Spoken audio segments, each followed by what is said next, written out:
Welcome back to The Explainer. So today we're diving into something that literally every single one of us deals with, even if, we'd rather not admit it out loud. We're talking about comparison and self-worth. Specifically, why does someone else's progress sometimes feel like your own personal failure? It's a genuinely fascinating look into human psychology, and we're going to break down exactly what's happening in your brain using the latest research. Let's get right into it. Think about the last time you were just mindlessly scrolling through your feed. You see an old friend land this absolute dream job, or maybe someone posts about a massive fitness milestone, or they just launched a super successful business. And, well, you want to be happy for them. You absolutely know you should be happy for them. But deep down, there's this undeniable sinking feeling in your stomach. Why does someone else's win so often feel like your loss? It's just a universally uncomfortable experience. But hey, if you've ever felt bad when someone else succeeds, let me just tell you right off the bat, you're not broken. There is actual hard science behind this reaction. Section 1. The comparison trap. When success turns toxic. So we observe people all day long, right? That's just part of being a social human being. But there's a very specific tipping point where normal, healthy observation just completely morphs into painful jealousy and debilitating self-doubt. You see, comparison only really hurts when our brain stops treating someone else's success as simple, neutral information, and instead it weaponizes it. It uses it as undeniable evidence of your own lack of value. It takes a completely neutral data point, like, say, Sarah bought a new house, and instead of just logging that as a neat fact about Sarah, your brain twists it. It turns it into proof of your own inadequacy. It suddenly makes it all about you.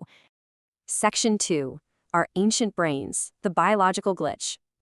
Now, if you ever feel guilty or ashamed for feeling envious, you can completely let that go right now. Seriously. Because this isn't a character flaw. It's a deeply ingrained biological mechanism. Thousands of years ago, social ranking wasn't about ego. It wasn't about feeling good about yourself. It was strictly about survival. If you fell to the bottom of your tribe's hierarchy, well, you didn't get a share of the mammoth.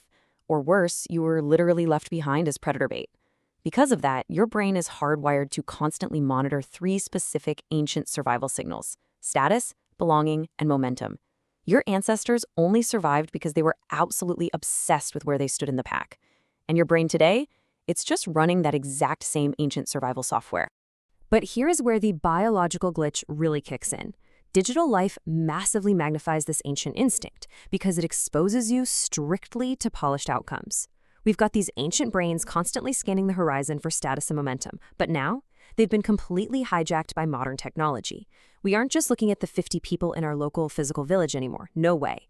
We're being bombarded with the carefully curated highlights of millions of people on a glowing screen in our pockets 24 hours a day. Because of this incredibly unnatural environment, we are fed a nonstop diet of polished outcomes. The finished best-selling book, the marathon medal, the closing of a huge, lucrative business deal. But what is completely invisible to us is the messy process behind it all. The really early mornings, the brutal rejections, the tears, the literal thousands of hours of unseen, grueling hard work. When you compare your own messy, frustrating, invisible process to someone else's perfectly polished outcome, well, of course your ancient survival alarm is going to go completely haywire. Section 3. Threat versus guidance. The nervous system reaction. Logically, we often think that seeing other people succeed should fire us up, right? Like it should make us want to work harder. But instead, it so often leaves us feeling completely paralyzed.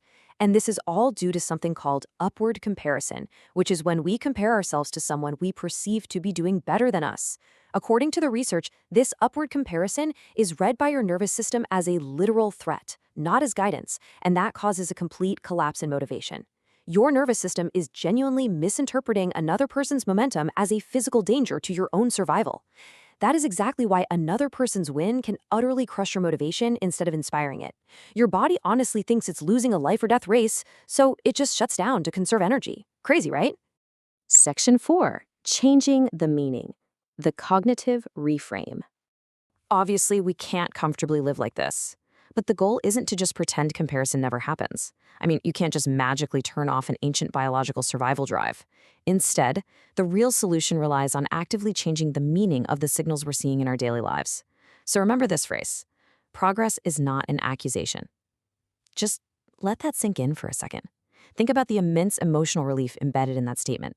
Someone else's forward motion, their success, their absolute joy, it is not a direct attack on your current position. It's not some indictment of where you happen to be in your life right now. It's literally just their progress, nothing more. And to fully internalize that freedom, we absolutely have to stop confusing delay with failure. Society kind of conditions us to think they're the exact same thing. But when your brain stops equating a simple delay with a massive failure, a huge psychological shift happens. Maybe you haven't reached your goal yet. Okay, well, that's simply a delay. It is definitely not a failure. Once you separate those two concepts in your mind, other people's momentum suddenly becomes vastly less dangerous to your own self-worth. It just means they're on their timeline and you are on yours. So this leaves us with a final, highly practical question. How will you react the next time you scroll past someone else's success? The next time your ancient brain tries to sound the survival alarm over a polished social media post, I really challenge you to apply this cognitive reframe. Try to catch the biological glitch in real time.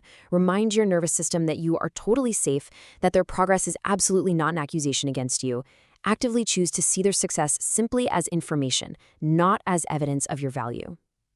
Thank you so much for joining me for this explainer. I really hope this structured look at our minds helps you reclaim your motivation, your peace of mind, and just the way you view the world.